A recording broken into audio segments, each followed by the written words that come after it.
बिस्मिल्लाहिर्रहमानिर्रहीम। प्यारी foodies family, आज आपकी फरमाइश पर तैयार कर रहे हैं जी देगी बीफ हलीम की एक बिल्कुल नई और बड़ी बेहतरीन किस्म की रेसिपी, जिससे कि आपका काम बहुत आसान हो जाता है। ढेरों बर्तन भी गंदे नहीं करने पड़ते, बहुत सारी मेहनत भी नहीं करनी पड़ती और 100% देग जैसी रेशेदार और दानेदार शानदार आपकी बीफ हलीम तैयार होती है कि कोई पहचान ही ना पाए कि आपने ये देग की हलीम मंगवाई है या इसको घर पर तैयार किया है।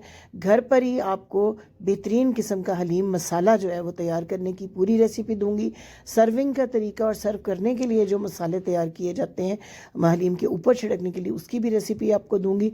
तो स्किप किए बगैर पूरी वीडियो को देखना है अपने गौर से। ख़ास तौर पर जो मेजरमेंट्स मैं आपको दे रही हूँ उनको अपने गौर से देखना है, ताकि परफेक्ट आपकी हलीम मुकम्मल अच्छे टेक्सचर के साथ, लुक के साथ, खुशबू और जायके के साथ तैयार हो सके।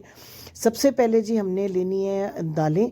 तो उसके लिए आपने कोई एक मेजरमेंट का पैमाना, कोई एक कप ग्लास कटोरी ले लेनी है और